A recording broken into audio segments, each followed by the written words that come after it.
আসেন একটা scenario imagine করি। হুট করে একটা ফোন দরকার, বাজেট নাই বললেই চলে, 10,000 টাকার আশেপাশে একটা সুন্দর ডিভাইস চাই। এখন এরকম অবস্থায় আপনার হাতে অপশন খুবই কম, যেগুলোও আছে দেখতে সবই এক। এই ক্রাউডের মাঝেই স্ট্যান্ড আউট করে প্রোটন ইনফিনিটি 8।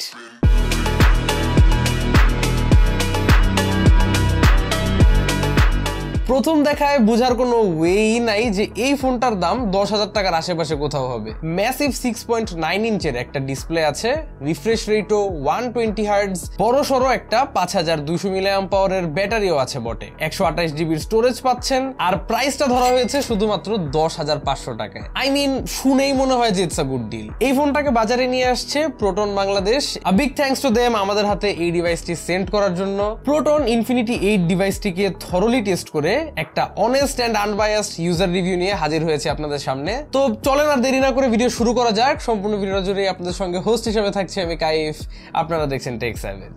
শুরু করা যাক বিল্ড কোয়ালিটি নিয়ে। ফোনটার in hand feel quite solid, initial experience is good. যারা এই ফোনটার ফার্স্ট ইমপ্রেশনস ভিডিও আমার চ্যানেলে এখনো দেখেন নাই তাদেরকে বলবো এই ভিডিওটার পরে দেখে নিতে পারেন। যাই হোক, moving along with the review, ফোনটা হাতে ধরতে কিন্তু ভালোই বড় লাগে। যাদের হাত একটু ছোট তারা সিঙ্গেল হ্যান্ড ইউজেজে অনেক প্যারা খাবেন। তবে অন দ্য ব্রাইটার সাইড, বড় ডিভাইস মানেই বড় ডিসপ্লে, তার সাথে বড় ব্যাটারিও। মিডিয়া কনজাম্পশনের জন্য ডিভাইসটা বাজেটের মধ্যে সেরা। এমনিতে একটা ফুললি প্লাস্টিক বিল্ড ডিভাইস এটা, তবে একটা সলিড বিল্ড কোয়ালিটি ক্যারি করতেছে। হাতে নিলে মোটেও চিপ ধরনের লাগে না।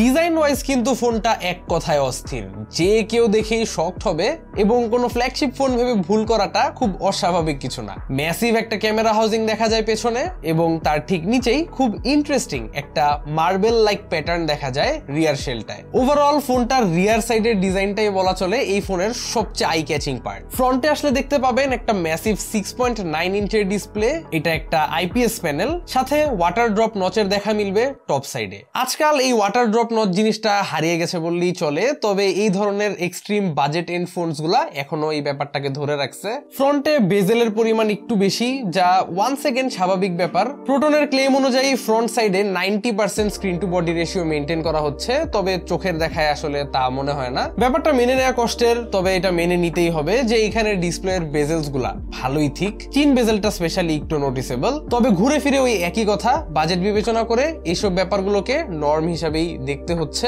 কিন্তু একটা জিনিস কিন্তু totally out of the norm, যা হচ্ছে এই ডিসপ্লেটার refresh rate. Crazy 120 hertz refresh রেটের দেখা মিলবে এই ডিভাইসটায়। এই ধরনের এক্সট্রিম লো বাজেট ফোনস এর ক্ষেত্রে ডিসপ্লেতে 120 হার্টজ রিফ্রেশ রেট সোনার হরিণ খুঁজে পাওয়ার চেয়ে কম কিছু না। ডিসপ্লেটার রেজলিউশন এইচডি প্লাস, অর্থাৎ 720p এর চেয়ে একটু বেশি। তবে সত্যি বলতে এত বড় একটা ডিসপ্লে হওয়ায় শার্পনেস এর পরিমাণটা একটু কমে আসছে। তবে ডিসপ্লেটা মোটামুটি ভাইব্রেন্ট, ইউজ করে ভালোই মজা পাওয়া যায়। সব মিলায় আসলে মেইন হাইলাইট ডিসপ্লেটার সাইজের বাইরে রিফ্রেশ রেটটাকে ধরতেই হয়, কারণ রিফ্রেশ রেটটার কারণে আসলে মোস্টলি ডিসপ্লেটা একদম বাটারি স্মুথ হয়ে দাঁড়াইছে।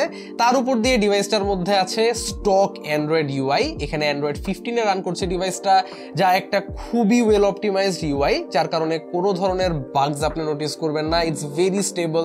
এই ধরনের লো এন্ড প্রসেসরের জন্য একদমই পারফেক্ট। ও আর প্রসেসর নিয়ে বলতে গেলে এই ডিভাইসটিতে ইউজ করা হয়েছে ইউনিসকের T606 অক্টা-কোর চিপসেটটা। এটা 12 ন্যানোমিটার থ্রেডের উপর বিল্ট একটা চিপসেট।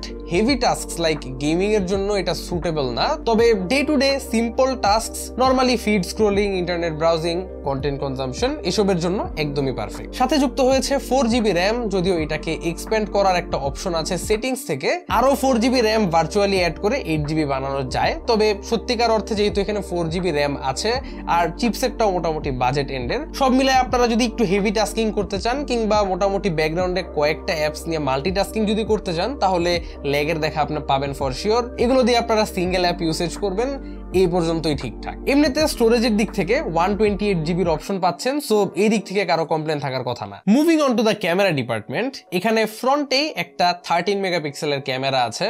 এটা দ্বারা ডিসেন্ট লাইটিং কন্ডিশনসে ইউজেবল ছবি তোলা যায়। Honestly I was shocked by the camera performance. আমি এক্সপেক্টই করি নাই এত এই দামের একটা ফোন থেকে, but the pictures were actually quite vibrant. Portrait মোডে এজ ডিটেকশন ভালো ছিল এন্ড শার্পনেসও ছিল ভালোই। যদিও এটা কোনো ক্যামেরা সেন্ট্রিক ডিভাইস না, বাট যারা টুকটাক ছবি তুলতে চাচ্ছেন এই ফোনটা দিয়ে করতে পারবেন। আমার কাছে মনে হয় না এই ফোনটার ক্যামেরা আপনাকে খুব একটা হতাশ করবে, স্পেশালি এরকম একটা প্রাইসে। সেলফি ক্যামেরা দিয়ে ভিডিও করতে পারবেন 1080 30 fps। অ্যাপার্ট ফ্রম দ্যাট, ফোনটার রিয়ার সাইডে যেই 4 ক্যামেরা হাউজিং দেখা যায়, এর মধ্যে আসলে ক্যামেরা আছে একটাই, বাকিগুলা জাস্ট ফর শো। এখানে মেইন শুটারটা 50 মেগাপিক্সেলের একটা সেন্সর, নরমালি 13 মেগাপিক্সেলে পিকচার্স ক্লিক করে, তবে একটা আলট্রা রেজ মোড রয়েছে যেটায় ফুল সেন্সরের 50 মেগাপিক্সেলটা ইউটিলাইজ হয়। সব মিলায় রিয়ার ক্যামেরাটাও nothing very crazy, but it's usable. Portrait mode দিয়ে ছবিগুলো তুললে একটা ডেপথ এফেক্ট পাবেন, শার্পনেস ঠিকঠাক আছে বাজেট বিবেচনা করে, আর কালার্স গুলো নট সো ব্যাড। রিয়ারেও 1080p 30 fps এ ভিডিও করতে পারবেন, থাকছে না 60 fps এর সাপোর্ট। এই রেঞ্জের একটা ফোন হয়ে যেরকম ক্যামেরা সাপোর্ট দিচ্ছে তা অবশ্যই ভালো। অ্যাপার্ট ফ্রম দ্যাট, ফোনটার রাইট সাইডে আছে power button and volume rocker. The power button also works as the fingerprint scanner. মোটামুটি রিলায়েবল লাগছে আমার কাছে এটার পারফরমেন্স। তাছাড়া ফেস আনলকও আছে। টপ সাইডে একটা 3.5mm হেডফোন জ্যাক আছে। লেফটে পাচ্ছেন সিম কার্ড ট্রে। এখানে দুইটা সিম কার্ডের পাশাপাশি একটা এক্সটার্নাল মেমোরি কার্ডও ইউজ করা যায়। আর ফাইনালি বটম সাইডে আছে প্রাইমারি মাইক্রোফোন, একটা টাইপ সি চার্জিং পোর্ট এবং বটম ফায়ারিং স্পিকারস গুলো আমার কাছে এভারেজ লাগছে। ক্ল্যারিটি এন্ড বেজের কিছুটা ঘাটতি আমরা লক্ষ্য করেছি। আমার মতে ফোনটার স্পিকার সিস্টেম আরেকটু বেটার হতেই পারতো। যাই হোক, এমনিতে ফোনটা দিয়ে calling experience is good. Special feature হিসাবে কল রেকর্ডিং বিল্ট ইন আছে ফোনটিতে। And last but not the list, ফোনটার একটা অন্যতম হাইলাইট পার্ট হচ্ছে এর ব্যাটারি। ম্যাসিভ একটা 5200 mAh ব্যাটারি পাচ্ছেন এটার সঙ্গে। এই ব্যাটারিটা থেকে আমরা 8 ঘন্টা প্লাস স্ক্রিন অন টাইম পেয়েছি in light to moderate usage. এটা কিন্তু 120 Hz রিফ্রেশ রেট থাকা অবস্থায়, সো যদি 60 Hz এ শিফট করে নেন তাহলে আরো ঘন্টা খানেক বেশি পাবেন। যে কোনো কেউই স্যাটিসফাইড থাকবেন এর ব্যাটারি দিয়ে। তবে একটা ব্যাপার একটু আনস্যাটিসফাইং, যে এত বড় একটা ব্যাটারির জন্য তারা বক্সের মধ্যে চার্জার দিয়েছে মাত্র একটা 12 ওয়াটের। এই চার্জারটা দিয়ে ফোনটাকে একবার ফুল চার্জ করতেই লেগে যাবে 2.5 থেকে 3 ঘন্টার কাছাকাছি, যা আমার কাছে একটু বেশি মনে হয়েছে। সো ফোনটাকে আসলে ওভারনাইট চার্জ করারই সাজেশন রইলো, তাহলে সকালবেলা উঠে ফুল চার্জ পাবেন। আর এমনিতে আরেকটু হায়ার ওয়াটেজ একটা চার্জার যদি ইউজ করেন তাহলে আরেকটু ফাস্ট চার্জিং পাবেন। And that's pretty much it.